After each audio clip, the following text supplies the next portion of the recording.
Cette phrase peut briser l'alliance la plus puissante du monde. Voilà la contradiction explosive. Des pays qui ont combattu et saigné aux côtés des États-Unis et un ancien président américain qui affirme aujourd'hui qu'ils n'ont jamais vraiment sacrifié.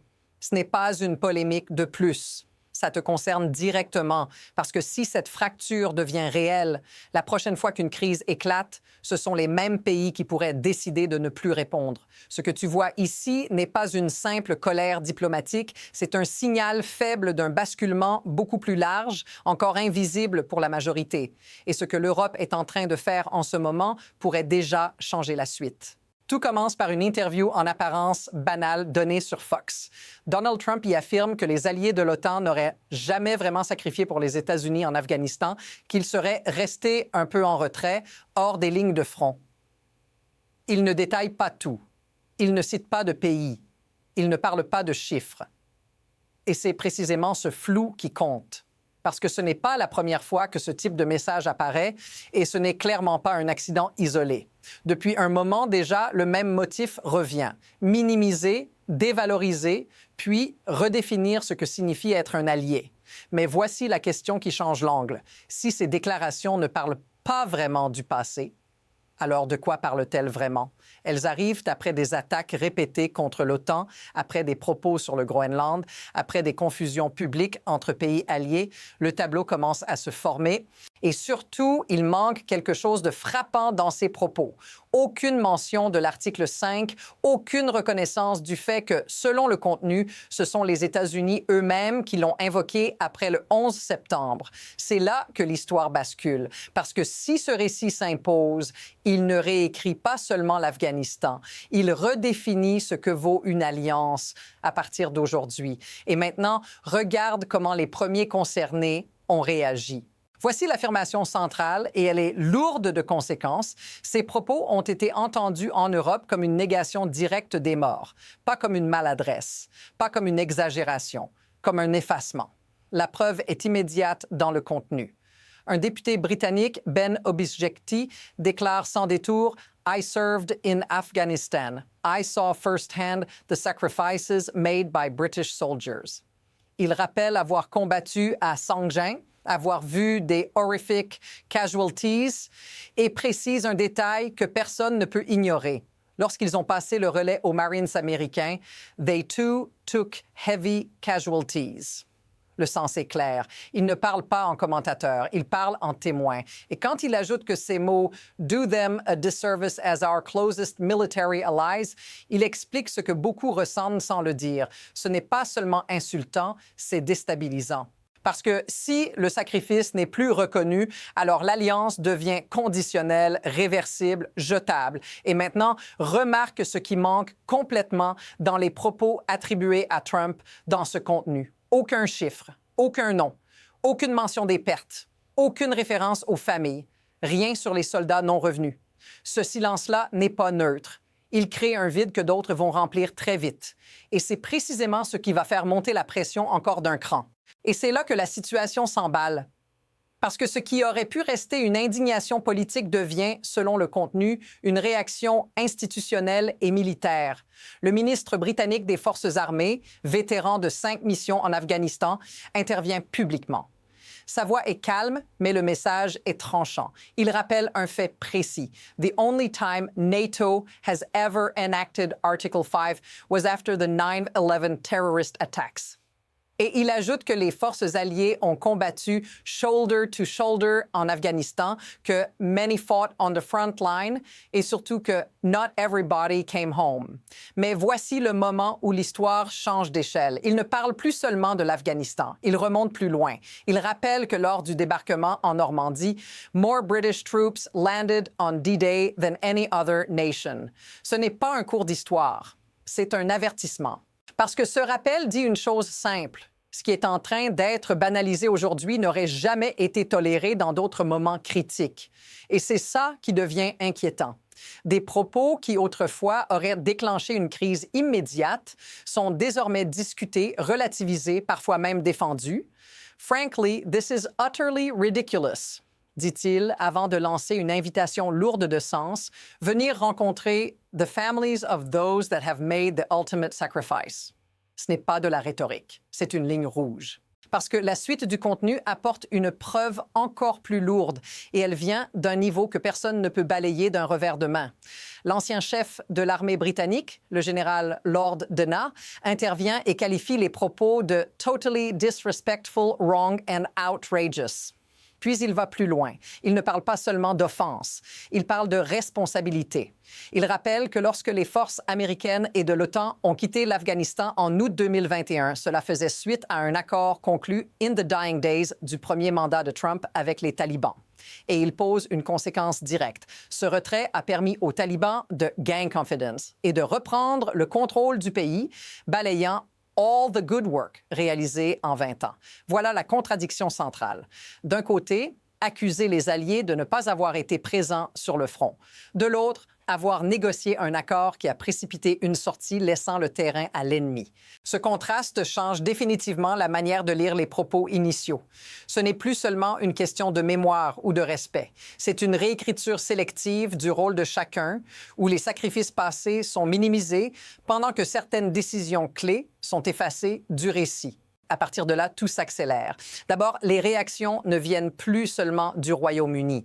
Selon le contenu sur la BBC, une ancienne ambassadrice américaine au Danemark tente de minimiser les propos en expliquant que Trump doesn't know every detail about every allied nation. Réponse immédiate sur le plateau. Well, maybe he shouldn't be talking about it then. La tension est visible, en direct. Ensuite, un ancien député conservateur, Steve Baker, intervient et dit avoir parlé le jour même à des membres des forces spéciales.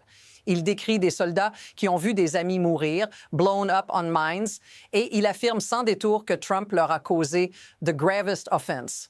Puis il pose une exigence claire. « He should apologize and he should honor the fallen ». Et pendant que ce débat explose à l'antenne, le contenu ajoute une autre couche de pression. Une vétérane de la Royal Air Force, Liz McNanny, explique qu'elle a servi 10 fois en Afghanistan à bord des avions médicaux d'évacuation.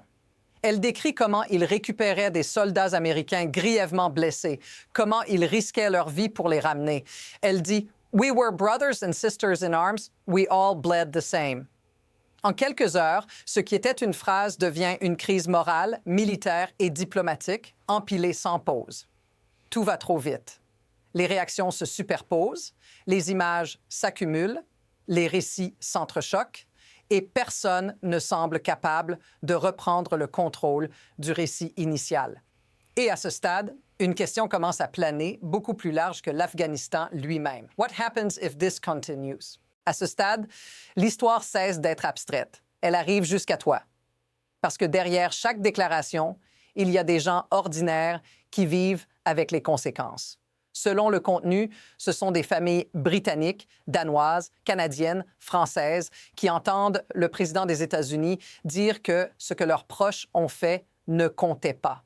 Des parents qui ont vu partir leurs enfants après l'invocation de l'article 5. Des conjoints qui ont reçu un appel au milieu de la nuit. Des soldats qui sont rentrés avec des blessures à vie ou avec des images qu'ils ne peuvent plus effacer. Rufus Gifford, ancien ambassadeur américain au Danemark, décrit une scène simple mais lourde de sens. Il raconte un dîner avec des amis danois qui lui disent, à moitié en plaisantant, qu'il est le seul Américain avec qui ils peuvent être vus en public en ce moment. Ce n'est pas une sanction officielle, ce n'est pas une rupture diplomatique, c'est pire, c'est une gêne sociale. Une perte de confiance silencieuse. Et ce genre de choses ne fait pas les gros titres, mais elles s'installent durablement. Et si tu te mets à leur place, la question est brutale. Si ton pays a envoyé des soldats parce qu'un allié l'a demandé, si certains ne sont jamais revenus et que des années plus tard, on te dit que cet effort était marginal, qu'est-ce que tu fais la prochaine fois? Est-ce que tu réponds encore à l'appel? Est-ce que tu crois encore aux promesses? Si cette sensation te paraît familière, dis-le dans les commentaires. C'est ici qu'il faut ralentir et regarder le mécanisme plutôt que l'indignation. Parce que ce qui permet à ce type de situation d'exister n'est pas un dérapage isolé, mais un système d'incitation très précis. Dans le contenu, On voit comment une phrase prononcée sur un plateau devient un spectacle mondial. Elle attire l'attention, force les alliés à réagir, oblige les médias à relayer et recentre tout le débat autour d'une seule personne. C'est un levier de pouvoir ancien, créer de l'incertitude pour garder l'initiative. Plusieurs intervenants le suggèrent indirectement. Rufus Gifford parle d'un roller coaster permanent où le monde entier attend de voir what he wakes up and says. Ce n'est pas seulement épuisant, c'est stratégique. Quand les partenaires ne savent plus à quoi s'attendre, ils hésitent, temporisent, cherchent des off-ramps.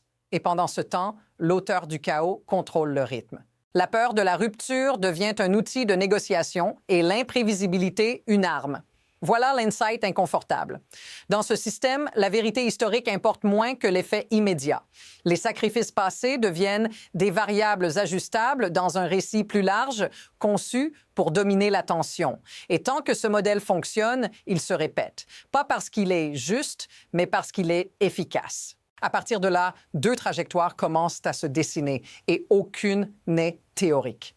La première est celle que le contenu suggère déjà en filigrane. Rufus Gifford parle de nouvelles structures internationales en train de se former, de relations transatlantiques qui se resserrent entre l'Europe et le Canada, et même de regards tournés vers l'Asie, parfois en contournant les États-Unis, pas comme une rupture frontale, mais comme une assurance. Un plan B silencieux. Dans ce scénario, l'Alliance ne disparaît pas. Elle se réorganise sans bruit en limitant l'exposition aux risques. La seconde trajectoire est plus instable. Elle repose sur l'idée que ces tensions continuent de s'accumuler sans clarification, sans excuse, sans réajustement. Dans ce cas, chaque nouvelle déclaration devient un test supplémentaire. Chaque crise future est abordée avec plus de méfiance, plus de calcul, moins de réflexe. Les alliés ne disent pas non, ils disent « voyons ». Et ce délai dans les relations internationales change souvent l'issue.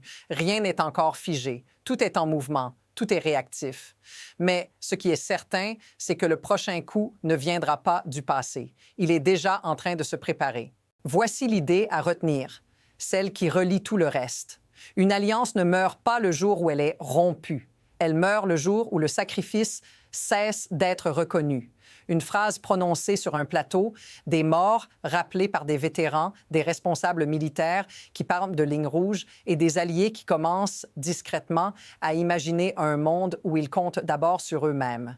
En une seule phrase, l'histoire devient claire. En niant le passé, on affaiblit la capacité à agir ensemble dans le futur. Et ce qui rend ce moment si dangereux, ce n'est pas l'insulte elle-même, c'est l'habitude qu'elle pourrait créer.